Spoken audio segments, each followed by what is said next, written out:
Anna's Agile Transformation is 18 months old. The metrics are extraordinary. 94% of teams running regular sprint ceremonies. Velocity tracked across 22 squads. 340 people trained in Scrum fundamentals. The steering committee dashboard is entirely green. Senior leaders reference the program in all-hands meetings as an example of successful change. And the culture operates exactly as it always did. Decisions still require 3 levels of sign-off.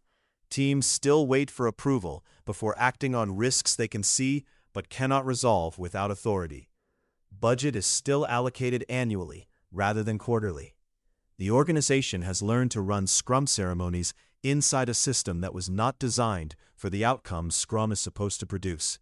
The transformation succeeded at the surface and failed at the root. Doing Agile and being Agile are not the same thing. And 18 months into her transformation program, Anna knows exactly which one her organization has achieved. Most Agile transformations fail at the same place. Not in the training room, not in the sprint ceremonies. They fail in the conversations that nobody has. The conversations about the real tensions inside the organization that Agile is designed to surface, but that the transformation program was never given permission to name. Every organization attempting an Agile transformation carries a set of genuine paradoxes that the transformation rhetoric cannot resolve. Move fast and maintain governance. Empower teams and stay aligned with strategy. Be radically transparent and protect the political relationships that keep the organization functioning. These are not problems with solutions. They are genuine tensions, places where 2 true and necessary things pull in opposite directions simultaneously.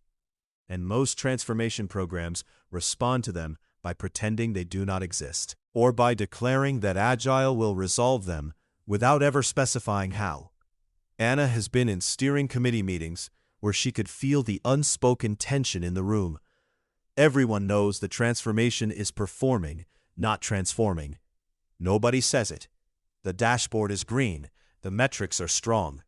To name the gap would be to challenge the evidence that the program is working. The transformation is stuck because the conversation it most needs to have is the one nobody has been given permission to start. The tension you avoid naming is the tension that stops you. Wicked Questions gives you a structure to name it. As a group, without blame, without forcing a resolution that is not possible. Wicked Questions is a liberating structure developed by Henry Litmanowitz and Keith McCandless. It is named after a concept from design theory. A wicked problem is one that cannot be definitively solved, only managed and navigated. A wicked question is a question that holds 2 true and necessary things in tension simultaneously, and instead of forcing a choice between them, asks how you can honor both at the same time. The frame is this. Instead of asking either or, either we move fast or we maintain governance, a wicked question asks, how can we move fast and maintain governance simultaneously in a way that neither compromises the other? This is not a trick question. It is not asking you to split the difference or accept a compromise. It is asking you to hold both requirements as genuinely necessary and to design experiments that honor both. We must be X and Y simultaneously. That sentence is the entire method. The session runs in 4 steps. Step 1. Small groups identify the real tensions in the current transformation, not complaints. Genuine paradoxes where 2 necessary things pull in opposite directions. Step 2. Each tension is reframed as a both and question using the formula. How can we be more X while simultaneously being more Y? Step 3.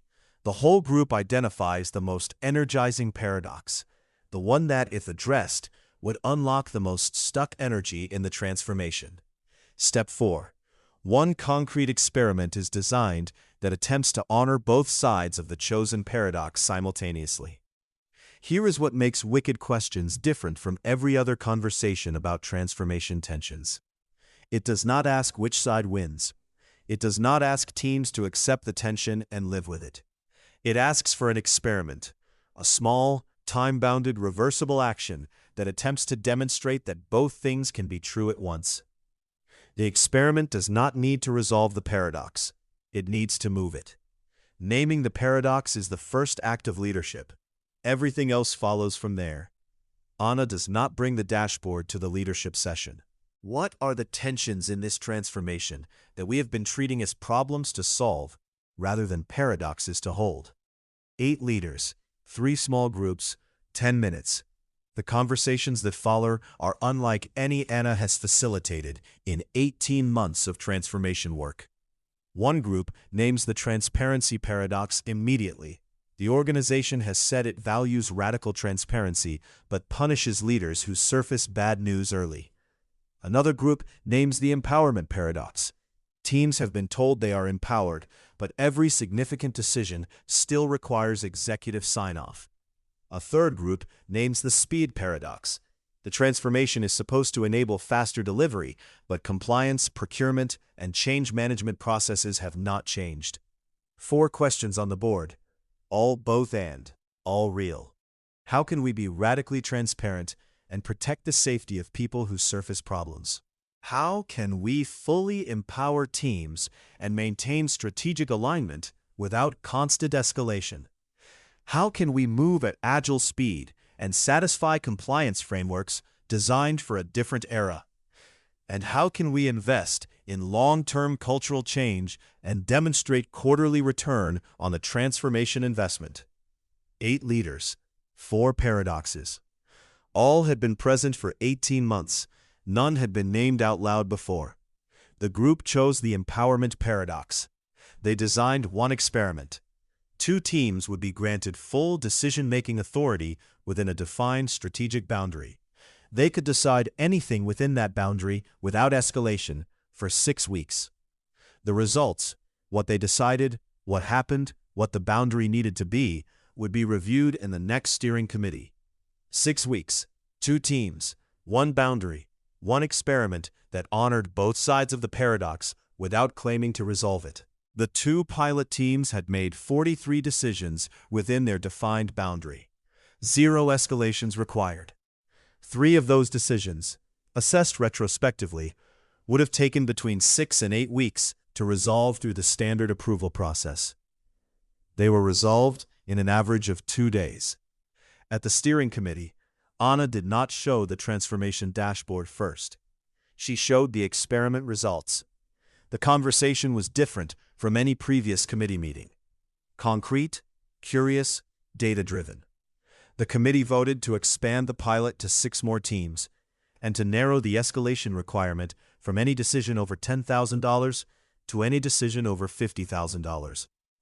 The transformation did not transform in 6 weeks, but it moved. For the first time in 18 months, it moved. You do not need to resolve the paradox. You need to move it.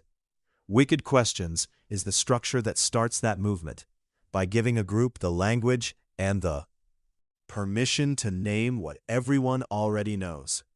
Before your next leadership or team meeting, write 1 wicked question. Use the formula, how can we be more X while simultaneously being more Y? Where X and Y are both genuinely necessary, not 1 good thing and 1 bad constraint, but 2 true requirements that seem to pull in opposite directions. You do not need to answer the question today. You need to name it and bring it to the people who share the tension with you. The conversation that follows the naming is worth more than any framework intervention. Drop your wicked question in the comments using the formula, how can we be more X while simultaneously being more Y? The most generative ones get featured in the final episode, where we bring all the structures together into a full transformation architecture. I will see you there. In episode 10, we meet Deepak, a program manager whose agile adoption plan targets the org chart and misses the people, who actually shape how the organization thinks and moves. The fix is a mapping technique that reveals the informal influence network your formal transformation plan cannot see.